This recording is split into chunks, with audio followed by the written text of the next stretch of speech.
Hello everyone, this is part 8 of What If Naruto Was Neglected and Escapes to Kumo, and I hope you guys enjoy this video and to like, to subscribe, to share, and check out the playlist. To see more, comment down below. Now let's start the intro. They call me a god. They call me a god. They call me a god. Join my membership, the perks are great. It's in the description. Hokage's office later that night. Fugaku called his spymaster into his office. Jiraiya was a man of many quirks, but he was effective when it came to doing his job. Jiraiya had been out of the village for years and only shown up for the Chunin exams. He then disappeared to do his research, and after 2 weeks, Fugaku was able to get him into a meeting. Now, the older man with a long and untidy mane of white hair was standing in front of his desk waiting for him to speak. Okay, Jiraiya, what reports do you have for me? Fugaku said with a short tone. Well, Sand has been severely weakened by us taking those missions. If your goal is takeover, it will be easy enough in a year or two. They seem to be mobilizing for something, but there has been no increased activity on our borders. There is something sinister going on in the land of rice paddies. There are far too many missing nins roaming around there casually and wearing the symbol of Otogakure. I would assume that the new village recruited missing ninjas to bolster its numbers. I attempted to find Otogakure, but rumors say that it is a series of underground bases. I was also able to confirm that it is being led by Orochimaru. The snake has been sighted making the rounds to various leaders, but I don't know why. I would have loved to get my hands on that Oto team for some questions, but that Naruto kid took him out. Quite the interesting gaki, that one. Fugaku listened to the report. Since being ejected from Kirian Wave, he has focused in on the Sand and some of the minor nations. And what of Taki? I found the way in. We can get there Jinchuriki easy enough. She is isolated to the Great Tree and isn't allowed inside the town. She is guarded by 2 Chunin at any time, but that is it. I would recommend sending Kakazu and the Jashinist, but I would try simply recruiting the girl first. We could use a Biju to bolster our strength. Do you think that she would come willingly? Fugaku seemed interested in this option. Yeah, why don't you send some Aburame to Taki in secret and have them meet with the girl? Shino is on his way to becoming a good shinobi and he is around her age. I will sneak them in and distract the Chunin guards so they can meet. And if that doesn't work, well then, we put your goon squad to work and get more forceful. I always wanted peace in the shinobi nations, but playing nice has lost me everyone I loved. I think it is time to take a more hands-on approach. Jiraiya said with conviction. Yes, I am still sorry about what happened to Kushina and young Naruto. Tsunade still won't talk to you. Fugaku had to hide the smirk that threatened to escape. He worked for a long time to get this powerful shinobi to his side. She damn near killed me the last time I approached her. I haven't seen her that angry since I last peeped on her. I would cut your losses with that one. Jiraiya cautioned. Fugaku waved him off. She is unnecessary. I have no need for a has-been drunk. I want you to look into this Maki family while they are here. They could be our greatest ally or fiercest enemy. Jiraiya sighed. I have been trying, but they are locked up tight. They are highly disciplined, and they are constantly on high alert. I really wished that you didn't make it so hard for me. Any rational person can't blame them for their skepticism. Yes, it is regrettable. If I could redo it, I admit that I would take a different approach. Jiraiya shrugged in response. What's done is done. I will keep an eye out, but I think they just want to wrap up the business, get their promotions and get out of here. Meanwhile, while there was scheming in the Hokage office, a meeting was occurring in the AM team's room. The genin that failed had been sent back with Konan while Nagato and Yahiko remained to train Amy. Yahiko, I know you want to approach Jiraiya-sensei, but he cannot be trusted. He still works for the Hokage. We should focus on strengthening the relationship with Kumo rather than reopen old wounds. Nagato's even tone put a damper on Yahiko's hopes. Oh, come on, Nagato. He was the one that trained us and made peace in Am possible. He probably thinks we are dead. Yahiko whined. And it is better off that way, old friend. The old toad is still the spymaster of Konoha and Hanzo-sama doesn't want us associating with him. It will inevitably get back to Danzo, which would create problems down the road. Nagato shot back. Amy watched the interaction with curiosity. Daddy told me about what Konoha tried to do back in the day. I want nothing to do with them. She got stars in her eyes. Can't you just focus on helping me prepare for my fight against Ruto? We have been doing that for the past couple weeks. You are ready, but I do now wish to give you false hope. That boy is something else entirely. I get the feeling that he would give each of us a run for our money if he were to get serious. Yahiko answered. Amy waved him off. There is victory to be gained if he defeats me. If he impresses Daddy, then Daddy will have no choice but to honor the clan customs. I just need to push him hard enough to show Daddy his strength. Why are you so interested in my cousin, Amy-chan? Nagato asked, genuinely curious.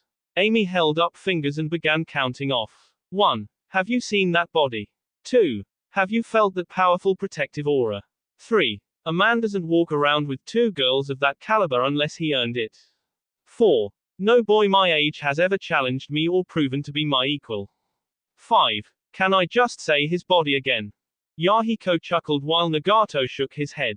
Well, Amy-chan, he would prove to be a powerful ally. Let's go to the training ground and prepare further to make sure you can make him earn his keep. 2 days before Chunin exam finals, I arrived at the front gates of Kumo with his secretary Karui, Rias, 2 squads of Bolt, and Dodai. Karui and Rias wanted to see their Uzumaki cousins represent and kick some butt, so after nagging I for nearly the whole month, I agreed to bring him along. He brought Dodai in because Dodai was responsible for handling the non-aggression pact and I wanted a familiar face for Konoha to negotiate with.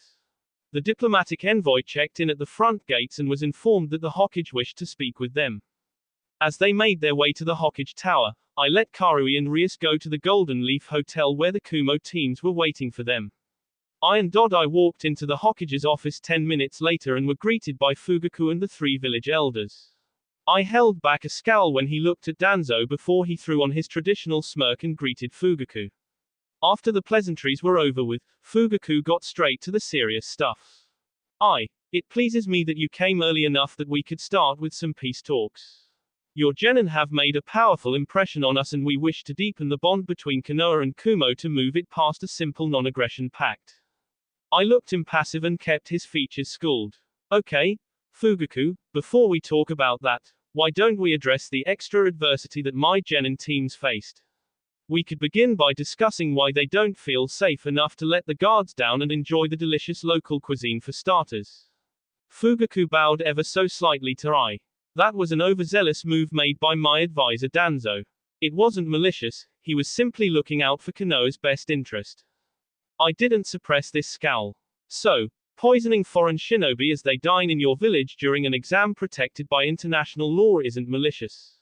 What, pray tell, would you consider it then? Danzo stepped forward and bowed his head. A mistake. We heard of the prowess of your genin and feared that our genin would be woefully outmatched. I took measures to even the playing field and I was caught doing so. I humbly apologize. Fugaku picked up where Danzo left off. Adversity during foreign Chunin exams is expected. Your shinobi were well trained enough to shrug it off. Can we not move past it in favor of better relations in the future? I grunted before letting it go. What did you have in mind? Lady Sheena informed me of the marriage proposal. I must thank you for a good laugh. I would have thought that your profilers could have found a better match for Ruto. Fugaku grunted back at that.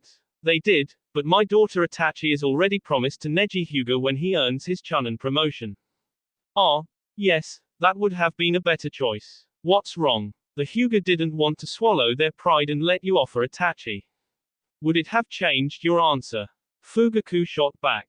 I shrugged his massive shoulders. Probably not, but Ruto wouldn't have been so offended. I may as well announce this now. Ruto is my successor and will take over for me on his 18th or 21st birthday, the when is still being debated. There is no kunoichi in this world that will get that kid to leave Kumo. Homura's eyes widened at that revelation. If we were to offer a kunoichi to return to Kumo with him then. I looked at the wrinkled elder impassively. I would ask why you are so keen on him being the intended. If you are after the secrets to my village's recent success, I would tell you that you are wasting your time. Even if we were your allies, you wouldn't share such secrets. Fugaku asked with a meaningful tone. Not right away, we wouldn't. With respect, Fugaku, I do not wish to be your enemy, but those aren't my secrets to share. The Maki family has been Kami's blessing to Kumo, and they have expressed their wariness in trusting Konoha. Koharu picked up on that and couldn't stop herself from asking, why? What have we ever done to wrong the Maki clan? I slowly turned his head to meet Koharu's gaze. I will counter with this. When your ancestral allies, the Uzumaki, were attacked and needed your help, what did Konoha do? The past provides great insight to the future. Koharu and Homura had enough shame to lower their heads, but Danzo and Fugaku did not. Fugaku answered those charges. It was war, and we could not send reinforcements quickly enough. By the time we arrived, most of the foreign shinobi were destroyed and Azu was submerged. I smirked as he continued to conduct the conversation. Oh, okay then. What about the Uzumaki survivor and her family? We gave Kushina-sama an estate here in Konoha and sheltered her. Homura answered. Okay, time for the big reveal that should make it blatantly obvious for you to understand, Lady Shina. The Maki clan branched off of the Uzumaki clan to take their practices to the west. She returned shortly after Kushina Uzumaki and her son were killed. She saw that Konoha did nothing to gather the Uzumaki survivors and offer them refuge. Can you say anything that would counter that? The survivors scattered around the elemental nations. There was nothing to be done. Danzo answered. Coming from a Black Ops guy like you, Danzo, allow me to say you are full of S. Lady Shina and her son have done more for the Uzumaki survivors in the last year than Konoha has done since the fall of Azu. Two branches of a broken clan are coming back together with the full support of Kumo. I will end this conversation with this since I do not wish to keep going in circles. Before Kumo would ever consider furthering our relationship with Konoha, the relationship with the Maki clan would need to be repaired. Quite frankly, the few members of the Maki clan are more precious to Kumo than I am. Good day, Fugaku, I thank you for your hospitality. I walked out of the room smirking with Dodai following behind him. He left 4 gobsmacked fools in his wake and he felt like he got just a little bit of enjoyment out of that. Dodai wasn't as confident. Was it wise to give them such information, Reikage-sama? I waved it off. Lady Shina gave me the approval.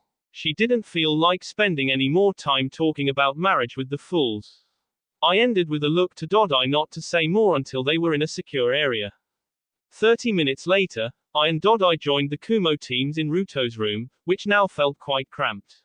I, Kushina, Dodai, Darui, she and Yugito stood and addressed the genin on the beds. Okay, Bolts, I am proud of you. You performed up to expectations and we will be able to make a statement in these finals. Ruto, you are up against a tough opponent, and I just announced you as my successor. Go ahead and use the lightning armor if you need it against the Hattori girl. Maui and Touya, no need to hold back in your fights. I would prefer you not kill them, but it wouldn't be a great setback if you did. Amoy, no killing or maiming the Kazekage's daughter. She could be a good ally in the future. A chorus of, hi, Reikage-sama, answered I. Okay, moving on, I just stirred up the hornet's nest for the Makis, it was part of the plan, but you need to be on guard during the invasion now more than ever. Each of your blood clones are prepared and will be providing your alibi during the invasion. Since the Master Scroll of the Namikas is still missing, it is more important than ever to get into the Hokage's office. If the scroll is in the Hokage's vault, take it and everything else. If it is not in the Hokage's vault, check other hidden areas. You will need to work fast and you cannot leave any survivors. Kushina, what's the status with the Exodus? Kushina stepped forward. So far, we have gotten confirmation from Hitomi and Hanabi Hyuga, the rest of the clan isn't worth saving. Hinata's performance in the exams made me withdraw my offer and Hitomi conceded. Mikoto, Shisui, Itachi and Sasumi Uchiha are in line to join. Mikoto told me that she would be talking to Sasumi on the morning of the finals, but she thinks that she would accept. Kakashi, Yugao, Heiat Gecko, Genma Shiranui and Kurenai Yuhi will join as well. They are all old students and I trust them implicitly. The other clans will take more time and convincing, if we even deem them worth the effort. So, it was a complete no-go on the Nara then? I asked. Nope. They are too lazy and too smart to approach. They haven't given the proper indication that they are frustrated enough with the current regime to leave. That's too bad, I would have thought that they could see the signs. I replied. Moving on, Ruto, what's this I hear about Hanzo's girl? Naruto shrugged. Aogi, you know that I don't go out of my way to make things happen. She has been rather forthright in her intentions. According to her, she is going to go all out on me, and if I beat her, then her clan customs make me eligible to be her husband. I will let the girls take it from here because I quite frankly don't care either way. I looked at Samui and Mabui who were sitting next to Naruto. Mabui spoke. Reikage-sama, if it is for the good of Kumo, we won't resist it. She is strong and seems like a good enough person, but if she hurts Naruto, she is dead. Okay, deal with it when we cross that road then, got it? Hanzo is going to be in attendance, Naruto, so keep that in mind. Shina, what's the word with Nagato? He was happy to reunite with family, but his allegiance is to Am. He has been with his two friends, Yahiko and Konan, since his parents were killed in the Third War. He will not leave them, which I can respect. So, Am could make a good potential ally. I asked with interest, filling his tone. Yup, a very good ally. Along with securing their borders, they have raised a sizable and strong shinobi force. Kushina answered merrily. Okay, these last 2 days should be final prep work. Make sure you know your routes, your escape routes, plan which jutsu you would use in the event of a fight. I don't want any of you using Raiten techniques if you are forced to fight during the invasion. It is going to be chaos, so watch your backs out there. Chunin exam finals. I watched from the cage box with Lady Shina and Darui as his divine bolts took the field. They were on high alert and ready to go at any moment. Next to him, Fugaku sat with Jiraiya and Hiruzen behind him. Fugaku decided having Hiruzen present would send a powerful message that Konoha was still protected by 2 cages. Everyone turned and watched as the Kazekage entered the chamber, wearing the typical sand veil of Suna shinobi. The 2 guards that entered alongside him took up the positions behind the Kazekage silently. Greetings, Kazekage-san, I do hope your journey was tolerable. Fugaku greeted. Though the desert is harsh, it was still a pleasant journey. I couldn't miss my 2 children's performance. Hokage-san, do you think that your son will put up a good fight against mine? The Kazekage asked in a smug tone. I believe in the might of the Uchiha, Kazekage-san. Ah, yes, it will be most interesting to see how far the boy has come along with your dojutsu. The slimy nature of the Kazekage's answer sent shivers down everyone's spine. Fugaku stood up to address the stadium and start the exams, noting that his son and the ever-late Kakashi were absent. Greeting, people of Fire Country and all of our valued visitors. Welcome to the semi-annual Chunin exams in Konoha. Today, we have Genin from Konoha, Kumo, Suna and Am competing on behalf of their villages. Please join me in giving them a warm welcome. A rowdy applause filled the stadium as people hurried to make their final bets, including one very well-endowed sandy blonde. Today, they will compete in tournament-style matches to demonstrate their skills and convince us that they are worthy of their promotions to Chunin. Without further ado, I will hand it over to Shisui Uchiha. Thank you, Hokage-sama. These are no-holds-barred matches that will continue until your opponent is unable to fight, dead, or I call the match. You will honor my orders at all times. Will Ruto Maki and Amy Hattori stay on the field for the first match? The rest of you may go to the finalists box. Ruto was dressed in his chosen outfit. His long, sun-kissed blonde hair was tied back into a man bun with 2 blonde locks that fell and framed his bold mask. He wore a black, short-sleeved combat shirt under his slick body armor that was covered in pouches containing scrolls and a couple kunai. He had his greatsword strapped on his back with the hilt popping out over his left shoulder and maintained the katana on his left hip. The 3 golden bracelets jingled on his wrist with each movement of his well-toned arms. His black cargo pants were loose enough to provide freedom of movement and led into black combat boots. All in all, he looked like on badass mofo that was ready to lay a beat down on any fool that stepped to him. Amy was wearing the same setup she wore for the prelims, except she removed her weighted rain jacket and rebreather mask. Her jewel blades were in an X sheath on her back and a beautiful smirk graced her lips. I have been waiting eagerly for this day, Ruto-kun. I do hope you don't disappoint. Her sensual tone threatened to lure in any lesser man. In her head, she was squealing like a fangirl about how hot Ruto looked in his uniform. It took all of her kunoichi training to stop herself from imagining Ruto with his uniform off. Ruto smiled coyly under his mask. I am sure you have, Amy-chan. I will do my best to live up to your expectations. He pulled, heaven's blessing, off his back and sealed it away. Amy ed her head at him. I only use, heaven's blessing, on those I intend to kill. I could never rob the elemental nations of your beauty. Amy blushed furiously at this while Shisui smirked, waiting for the exchange to be completed to start the match. Amy's mind was reeling from the compliment and her only comeback was a whispered, BBBB Barker. Shisui took that as his cue and knifed his hand down through the air, which seemed to snap Amy out of it. She launched herself at impressive speeds toward Ruto and lashed out with a right cross into a left uppercut. Ruto blocked the right cross and took the uppercut to his gut but used that opportunity to secure Amy's fist to his stomach. She saw the hold coming and used her momentum to slide under her much bigger opponent, dragging his arm through his legs. Ruto let her get away and simply stood up and turned around. He then blurred toward Amy, lashing out with punches and kicks that put the Amgenin and daughter of Hanzo to the test. After blocking Ruto's first punch with one forearm, Amy decided that blocking was a terrible idea. Pain lanced up her arm and made her decided to dodge and parry the rest of his blows. The one-sided offensive continued for a while before Ruto broke contact and let her catch her breath. Up in the stands, Tsunade was sitting with Shizune, Yugao and Kurenai and they were discussing the performance thus far. That kunoichi is keeping up with Ruto. That is actually kind of impressive, Yugao said. Tsunade skayed, the brat hasn't even gotten serious yet. I put every roux I had on him winning this fight. He better start taking the girl seriously. I saw her use Hanzo's poison, which could potentially put Ruto down. Shizune chided Tsunade. It is not Ruto's fault that you are such a gambling addict. Plus, he is good enough to figure out a counter to that jutsu since he saw her use it in the finals. Yeah, but that's probably not the only poison jutsu she knows. How do you know Ruto hasn't gotten serious yet, Lady Tsunade? Kurenai asked. She was honestly impressed because Ruto was moving amid Jonin speeds. Nai-chan, that kid is the Raikage's apprentice. If that were his top speed, I would have chucked him off the mountain. Plus, I have sparred with him many times before.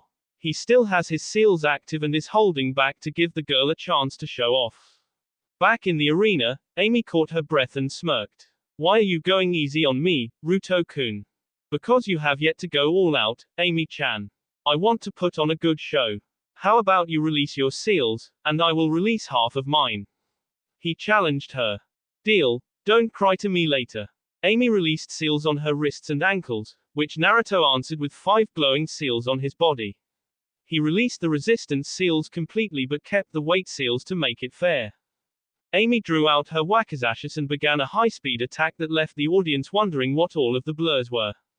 The Kenjutsu fight went back and forth with streak of motion that would pause for the briefest instant and provide a glimpse of swords clashed in a variety of ways. Ruto's katana movements were swift and graceful, dealing with the threat of the dual wakizashis easy enough. Amy was struggling to gain the upper hand in a purely Kenjutsu bout, so she decided that it was time for chakra. Ruto noticed Amy's swords beginning to glow with the bluish-white sheen of wind chakra, so he answered in kind. Whereas the Kodokus were 40 inches in length and extended to 50 inches with wind chakra, Ruto's katana was an extra long 65-inch blade that extended well past 7 feet due to Ruto's chakra channeling. Furthermore, Ruto had self-repair seal on his blade that consumed his chakra to maintain the edge.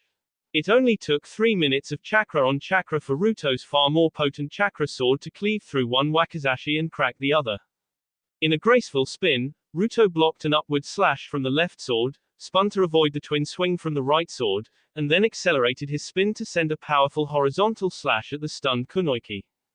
The combination of Ruto's bigger chakra blade, the concentration of the blade and the power of the spin caused Amy's first sword to get sheared clean through while the second sword of the X-guard cracked nearly halfway through the blade. Both Kenjutsu masters saw this and Ruto let Amy create space and reset the fight. Up in a dignitary's box, Hanzo sat next to his wife, Yahiko, Konan and Nagato. He was watching the match with interest and using every skill he could to analyze the young blonde. He is most impressive. His skills are quite refined for one so young, and his frame gives him the power to dominate a battle of finesse. It appears as though my daughter will need to resort to the clan jutsus. Nagato spoke respectfully. Hanzo-sama, there is no shame in losing to my cousin. He was taught by Lady Shina, a most formidable swords mistress, from a young age. She prepared him to deal with the many enemies he will surely grow to have. So, Nagato, you believe my daughter will lose? Hanzo quirked an eyebrow at Nagato's bold claim. Oh, wouldn't that be splendid, dear? You know Amy is getting to that age and every boy in a megacore is too scared to challenge her for the right of marriage. Hanzo's wife chipped gleefully into the conversation. Maria, she is still too young. I am not ready to leave her in the hands of a boy. Hanzo's tone carried a fatherly pout to it. Conan sighed before telling the obvious to her master. Hanzo-sama, it is obvious that she is a daddy's girl, and you are not ready to let go. If you do not let go, she will rebel, and the separation will hurt far more than if you accept the situation. If you do not let go, how will the Hattori clan continue its legacy? Conan, my baby girl has many years to decide her mate. I know nothing of this young man, and you all seem too eager for my tastes. Just watch the damned fight. Hanzo growled. Ara, did the great Hanzo the salamander just pout? You are too cute when it comes to our baby girl. Maria squealed with delight at the rare sight of her husband showing emotion. Amy was struggling to remain standing now. Rather than let her prepare ninjutsu, Amy was forced to deal with clone after clone of the massive blonde. One clone would simply puff into smoke, another would burst into a shock of lightning, yet another wind blades, and her least favorite was the water clones that would drench her from head to foot. She knew Ruto was playing with her, and she had enough of it. After dispelling yet another water clone, Amy blurred forward to fight the original. She engaged in a taijutsu battle that she was clearly losing, but she was slowly molding the chakra needed. Ruto saw her pretty pink cheeks bulge and he slammed his hand into the ground and placed a vacuum seal. He may have added a little more chakra than intended because everything in a 10-meter radius was being sucked into the vacuum. Amy was so surprised that she let the gas out prematurely and watched as the gas was sucked into the seal. I told you Ruto would come ready for the same tactic. Shizune said proudly. Tsunade cheered while Yugao and Kurenai watched on with interest. That was quite the counter to our salamander's breath. Not even the Sannin back in the day employed such a tactic. Hanzo grunted in acknowledgement. That reminds me, dear, why did you let those kids go? Did they really put up that much of a fight? Maria asked. For kids their age, they did. I didn't feel like taking their lives, and they were the first ones before these three that pushed me to summon the boss salamander.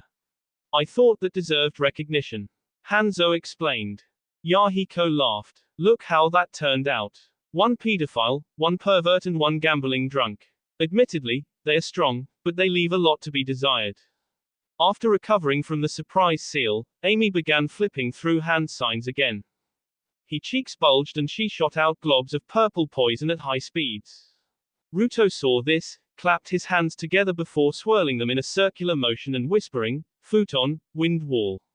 The air rushed in front of Ruto and formed a barely visible wall that halted the advance of the poison globs. Ruto watched the poison eat into the ground and gulped. He may be immune, but the thought of that poison goo on his junk would be enough to make any man nervous.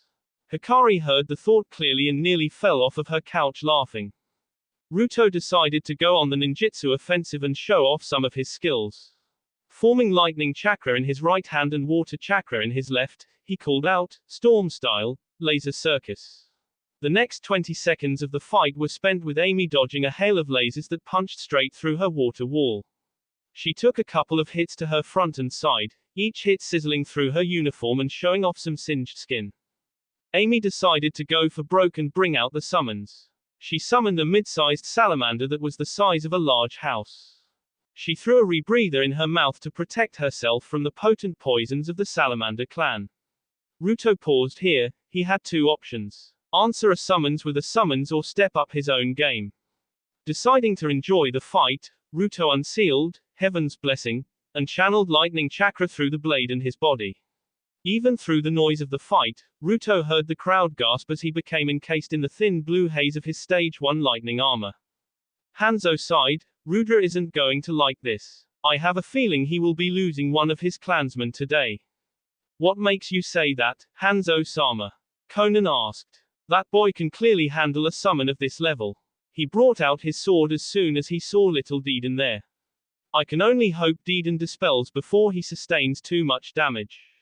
Amy ordered Here Summon to attack and buy her time to form her next jutsu. The massive salamander moved at surprising speeds toward the glowing Ruto. Before it could completely close the distance, Ruto disappeared in a burst of speed, leaving only a crackle of lightning in his place. The next thing the crowd knew, the salamander let out a roar of pain and sent Amy flying off of its head, unprepared for such a sudden dismounting. The crowd watched purple blood spurt out of the salamander's side from a gash that ran from behind its front leg down to its tail. The wound crackled with electricity before the giant summon dispelled in a puff of smoke that obscured the audience's view. When the smoke cleared, the audience saw Amy captured princess style in Ruto's arms. In his left hand, he had a kunai pointed at her jugular. Amy remained frozen in Ruto's arms. How can such hard muscle feel so comfortable and natural? Amy also caught a full blast of Ruto's pheromones that were pouring off him in waves due to the prolonged battle. Amy didn't say anything, she simply leaned her head into Ruto's chest and waited for the fight to be called. Oh, my goodness. That is so cute, honey. Our daughter is in love. Maria's excited screams could be heard above the roar of the crowd as Hanzo sunk his face into his hands. The Am trio laughed at their leader's fatherly predicament before promptly silencing themselves when Hanzo glared at them. Elsewhere in the stadium, yes. That's my gaki. Boom. 2 million Ru in the bank. This prompted Shizune to adopt a similar pose to Hanzo's for a completely different reason. In the cage box, Fugaku was drooling at the prospect of having that kind of potential at his disposal. That young man is truly a promising young shinobi. It would be a crime to leave him as a genin. Thank you, Fugaku. I appreciate that coming from a clan as prodigious as your own.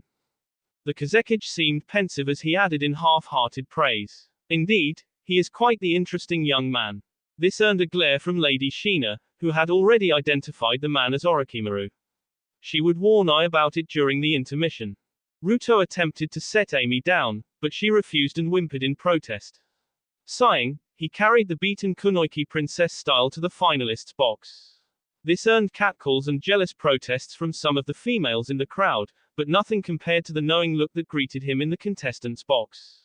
Samui and Mabui's eyes were alight with mischief as they simply locked eye contact with Ruto through their masks. Ruto shrugged before he set Amy down in a chair and went to join his two wonderful women. In the internal comms, Ruto was getting busted by all of his friends. Sure took your time dealing with her, my love. Was she that much fun to play with? Mabui asked. I mean, it is cool with me, but I don't think it was cool to play with her for so long. I think you owe me some cuddle time for your indulgence. I believe you mean US some cuddle time, don't you, Samui-chan? Mabui chided. A mutter of, lucky bastard, came through the channel before Touya bonked Archoi on the head. Shisui called for the next contestants to come to the battlefield and Mabui received a passionate K from her lover before sauntering her way out of the box. This earned Ruto jealous looks from Samui and Amy, the prior of which kept Ruto's mask up and claimed his lips. Mabui looked like a battle goddess with her silvery white hair hanging over her mask, the katana, Kodaki pairing on her left hip just like Lady Shina, and the tight, white shirt emphasized all of the right assets. The prim and proper Neji was forcing down lustful thoughts as he stared at his companion. I have nothing against you, Kunoiki-san, but I would recommend you forfeit. There is nothing you can do against the might of the Hyuga, and I do not wish to hurt a beautiful lady such as yourself. Neji said in a formal and somewhat polite tone. Oh, Hyuga-san, I don't know whether to be offended or flattered. If that is what Itachi-chan has to look forward to, then I don't know whether I should be jealous or pity her. What business does my betrothed have with you? Neji asked while narrowing his eyes. Zero business, nothing at all. Just good old-fashioned rumor mill stuff. Kunoiki love to gossip, you know. So, tell me, Hyuga-san, do you know the weakness of your eyes? Mabui's melodious yet taunting tone would haunt Neji's dreams for weeks to come. The Hyuga have no weakness. Oh, dear, I believe I must show you that you are wrong. Hajime, Shisui called before jumping out of the way. Neji activated his Byakugan and was confused. The armor and the shirt and the pants the kunoichi was wearing blocked him from seeing her tenketsu, which was a major problem. Maui held up one finger. Lesson 1. A simple chakra seal can stop you from seeing my chakra network. Right now, you can only see my head, which is an obvious weak point, so it doesn't matter. The Hyuga in the crowd shifted uneasily as their weaknesses were being put on display for other nations. Neji scowled but Maui held up a second finger. Lesson 2. By infusing my own chakra into my clothing, you cannot inject your chakra required into my system and close off my tenketsu. The Hyuga elders were glaring daggers at the girl and looked close to jumping over the railing to shut this girl up. The camera crews would broadcast this worldwide and expose their weaknesses. Meanwhile, Neji was digging his feet into the ground in preparation to dash toward Maui, who was waiting for it. A third finger was put in the air and the Hyuga elders were practically begging Neji to end this fight. Lesson 3. Your eyes are sensitive to chakra. Neji blurred forward and Maui activated a barrier seal she was palming. A bright blue dome that was 3 meters in diameter spread around Maui and Neji ran smack dab into it. It was an electric barrier that sent a good jolt into Neji's system and halted his advance. Maui jumped back and began to chide Neji, to the humor of the crowd and the infuriation of the Hyuga. Now, Neji-san, the lesson wasn't finished. Maui lectured while wagging a finger at Neji. Neji was seeing red and began dashing at Maui again to close the distance and end her foolish existence. The veins around his eyes were bulging wildly and a snarl was fixed to his face. Screw you, you clanless filth. You will die by my hand today, fate demands it. Neji screamed at the top of his lungs while he charged. Maui braced herself by bending her knees and right before Neji's fingers touched her, she channeled chakra to another seal matrix on her armor and Neji received a numbing shock to his fingers, but he pushed on and engaged in a taijutsu fight against the silver-haired kunoichi. Each strike Neji landed was ineffective at affecting Maui overall. That is not to say it didn't hurt, but the strength of the Juken was effectively neutralized.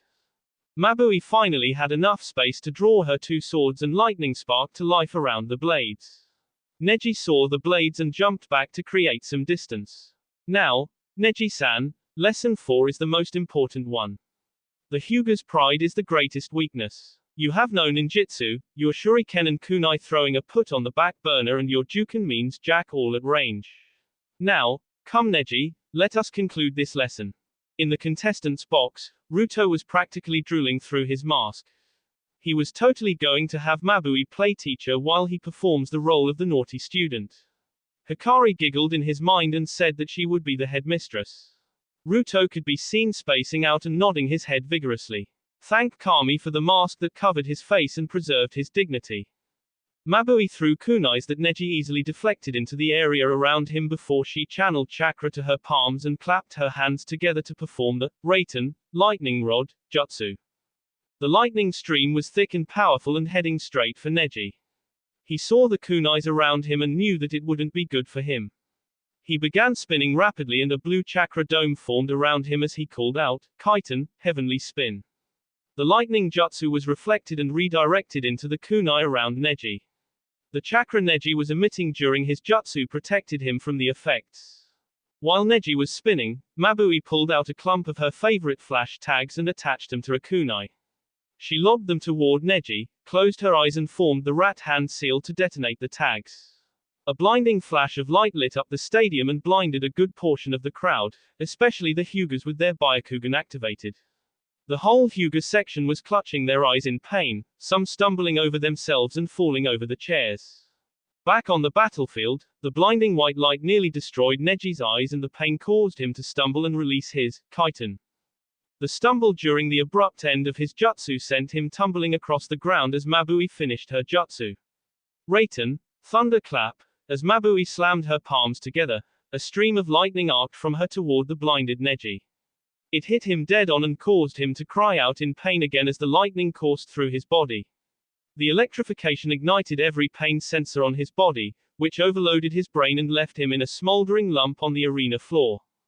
Maui didn't feel the need to push things further, but she made sure to look at the Hyuga section of the stands and began giggling. The seals around the stadium picked up the enchanting sound and taunted the Hyuga that was stumbling around blind. Maui was already walking off of the field when Shisui announced her the winner. She locked eyes with Ruto's azure blues and began fantasizing about the victory when this was all over. Upon in the cage box, Fugaku was having a bad day. That was a complete mockery of one of Konoha's strongest clans. A complete dissection of the Byakugan and a thorough instruction manual on how to defeat Hyuga opponents. The next council meeting would be sheer torture. He could tell I was sitting there smugly, waiting for him to open the comments on the match. The Kazekage saved him the embarrassment. That was quite the display of Fuinjutsu, Lady Shina. Do all of your shinobi study the art? The Kazekage asked. Lady Shina put a slim finger over the lower part of her mask. Sorry, it's a secret. She let out a girly giggle that taunted both foreign Kage. While I agree with Lady Shina, Maui is among the brightest in Fuinjutsu, aside from Ruto. I played nice among the Kage. That is interesting. Not only is your chosen successor a complete force of nature, but he is also intelligent enough to excel in Fuinjutsu. Fugaku asked, with Orochimaru perking up when he heard that Ruto was to be Ai's successor. This is news to me, Reikage Dono, when did you announce your successor? The Kazekage asked. I haven't done it officially. I told that to the Hokage in confidence, but I guess it is out in the open now. I sighed out. Shina was tempted to end the facade and take the snake out before he could become a threat to her son. Back in the finalists box, Ruto pulled Touya into a side channel and talked to her. Look, little sister, I want you to go out there and open a can of whoop, as on the Hyuga. Shatter the rest of that worthless pride of theirs. I believe in you, and I am proud of you. Ruto finished with a rare sibling sentiment that made Touya blush. Sure thing, it will be the first time the ninja world will get to meet my Doki. Should I use all three of them? I don't see why not. Remember not to kill her. Humiliation is more effective in this instance, especially when we are taking two of their unsealed members with us. Ruto answered. Are they already at the rendezvous? Touya asked, interested in knowing more about the escape plan. Yeah, all of the exiles should have substituted with their blood clones already and headed toward the rendezvous. Ruto informed her. Now, no more of that, focus on you fight and come back victorious. Gotcha, As Hinata walked through the tunnels and mentally prepared herself, she wondered why the Kumo team was acting so much colder to her than usual. She had gotten along with Ruto, and his body language always seemed positive. Now, whenever he looked at Hinata, she noticed the tightening of his muscles and the stiffening of his posture. It started after the prelims. Was he mad about what I did to Hanabi? Her thoughts came to a screeching halt when she was at the entrance to the tunnel. She took a steadying breath and walked out of the tunnel and onto the field. Touya had jumped out of the box and been waiting on the prissy heiress for nearly 5 minutes now. She was losing her patience, and that never bode well for her opponents. She remembered how infuriated Ruto and Shina were when they saw her use that seal on her own sister. Touya readily agreed that it was AF's thing to do. That thought added fuel to her fire when she saw the heiress walking all fancy-like toward the center of the arena. The two compeers were ready to square off, and the tension in the stadium was palpable. 80% of the crowd was composed of Fire Country natives and nobles. So far, the Leaf had not put on a good showing and people were getting worried. It didn't help that most people lost the previous bet after being force-fed a bit of humble pie. As Shisui stepped up and was about to start the match, a wind funnel appeared in the center of the arena before Kakashi showed up with his hand on Sasuke's shoulder. There was silence before the crowd went wild for the heir apparent of the Uchiha clan. Every foreign person wondered why Konoha was so delusional that they treated the Uchihas like they were gods or something.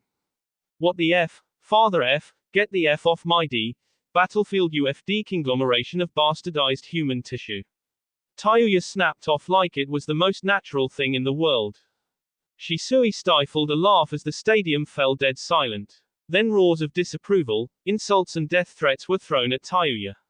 She took it naturally, like withstanding a nice breeze on a warm summer day. Then, she flipped the audience the bird. In the cage's box, I sighed and sunk his head into his hands while Lady Shina and Darui failed to suppress their laughter. Fugaku had a giant tick mark over his left temple and was struggling to calm himself down. Hiruzen couldn't help but chuckle at the intrepid youth. That is quite the kunoiki you have down there, Reikage Dono. She seems to have a knack for getting under people's skin. Hiruzen said light-heartedly, diffusing the tension. Indeed, she does, Hiruzen, indeed she does. I sighed out. Down on the field, Sasuke fumed and began to march toward Touya, who sat there calmly, but Sasuke was stopped by a hand on the shoulder from Kakashi. Not now, Sasuke. Win you first match and then you can deal with her. Kakashi said in an attempt to calm the raging Uchiha. Sorry, I don't know if you Konoha twits know how to count, but when I win, I will be facing Amoy. The Uchiha boy will have to fight his little sister. Touya ripped into Sasuke once more, intentionally pouring fuel on the fire. Kakashi was forced to use both hands to restrain Sasuke as he shot a look at Touya, then said, "Thanks for that." Kakashi used Shunshin to vacate the premises before Sasuke completely lost his S. Shisui coughed to get the attention back on him and then knifed his hand downward and started the match. Hinata was more timid by nature, and after seeing how the previous Kumo Kunoiki picked the Byakugan apart, she was hesitant. Tell you what, oh great prissy princess of the White Eye clan, I am going to play you a song to apologize for my up foul mouth. Touya pulled a flute out of her vest and began playing.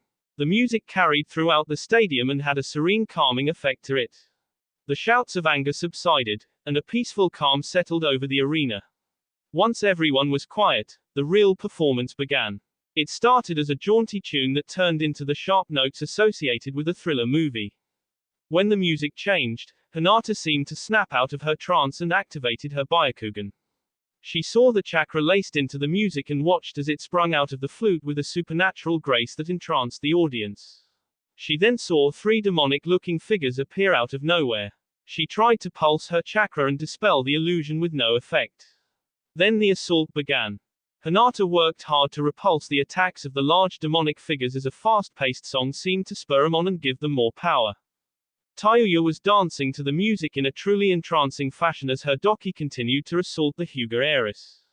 During a brutal attack from the doki carrying a massive club, the hit broke through Hinata's defenses and sent her rolling on the ground.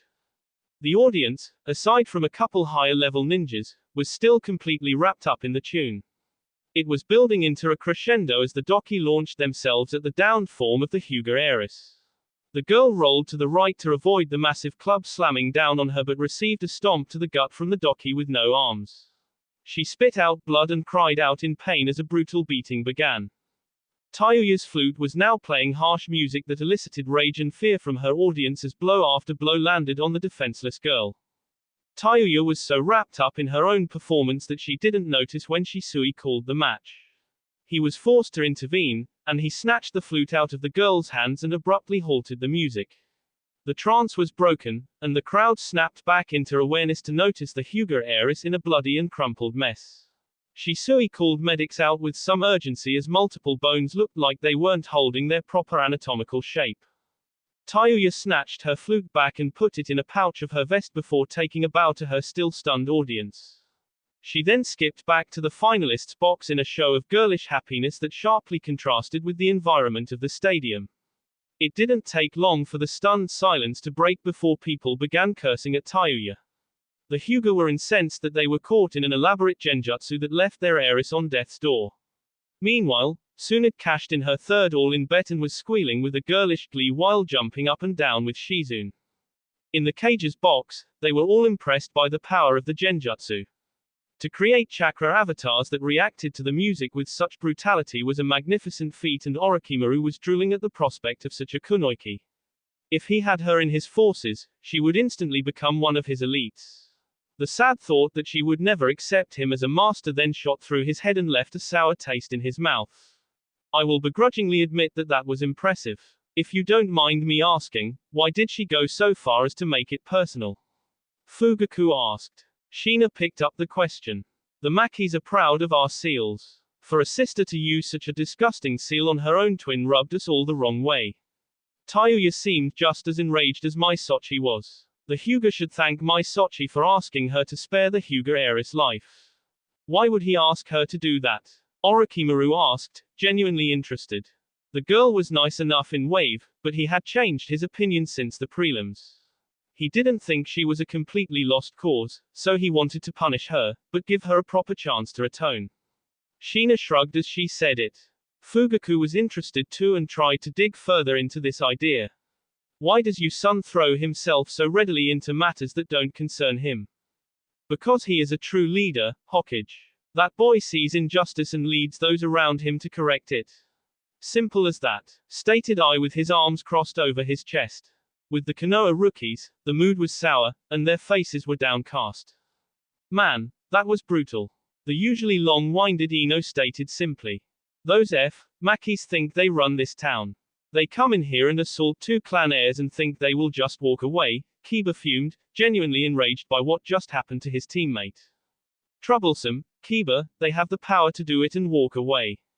If any of us touched them outside of the exams, not only would it probably fail, but it would mean all-out war against Kumo. Shikamaru drawled. That seemed to silence the rookies as the heavy mood descended on them once more. The finalists' box was subdued as well after that beating. Ruto thought that the punishment was just, but he didn't revel in the pain and misery of others. He wished Amoy luck as the next match was called and his eyes shot to Tamari, who met his gaze and looked away blushing. Tamari then swung her fan before jumping on it and riding it down into the arena in a beautiful display of wind control. Amoy just used a lightning shunshin to take his place in the arena. Both contestants squared off as scenarios played rapidly the Amoy's mind at a nearly schizophrenic pace. He immediately dropped his seals, knowing that his battle plan depended on speed. Shisui started the match and Amoy cased kunais in lightning chakra before throwing 10 in rapid succession. Tamari opened her battle fan to the first moon and swung it in a wide arc that kicked up dust and sent the kunai flying in all directions. Amoy used the dust to mask his shunshin to behind Tamari. He was a highly proficient Raiten user, but his Suten jutsu left a lot to be desired. He created a single shadow clone at this location before blurring to Tamari's blind spot in a nearby tree. Tamari turned to face the clone, who had drawn the red-handled katana out and started channeling lightning chakra to it in a flashy manner. Tamari opened her fan to the second moon and called out, Sickle Weasel Jutsu. A sizable tornado formed out of the wind from Tamari's fan and sped toward Amoy's clone. Seeing his opening, Amoy dashed in a show of speed toward Tamari and swung his sword in a horizontal fashion that would wound, but not kill, the kunoiki. Tamari spun at the last second to block the slash with her partially open battle fan. The lightning-enhanced katana sliced through Tamari's battle fan, effectively removing her greatest weapon. Tamari used the butt of the fan to lash out at Amoy, who dropped his katana and rolled around the blow to deliver a punishing kidney shot. Tamari dropped to the ground in pain before Amoy placed a kunai on the back of her neck. Shisui appeared and called the match. The audience was rather sick of seeing Kumo win, but a polite applause was given for the brief performance. In a show of sportsmanship, Amoy offered a hand up to the downed kunoiki. Tamari accepted the helping hand and walked off the field with Amoy. In the cage box, Fugaku was feeling better that it wasn't just his village that was losing to the Kumo genin. The results had been worse than expected and he knew that it would hurt the mission request total. However, he now had the opportunity to comment on the match. Well, that was a quick fight. Is the battle fan your daughter's only weapon, Kazekage Dono? Orochimaru shrugged off the accusation, it wasn't his daughter. However, since he was playing Raza, he responded to the provocation. It seems my daughter's training has been lacking. For a long-ranged fighter to lose so easily to a close-ranged opponent with an elemental disadvantage is disappointing.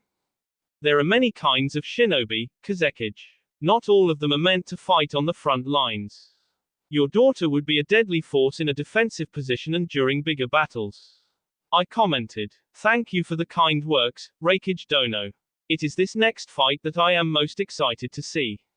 My son is undefeated throughout his brief career, and this will demonstrate the might of Suna. That will be all for this video. Be sure to like, subscribe, share, and comment down below for more videos. Goodbye.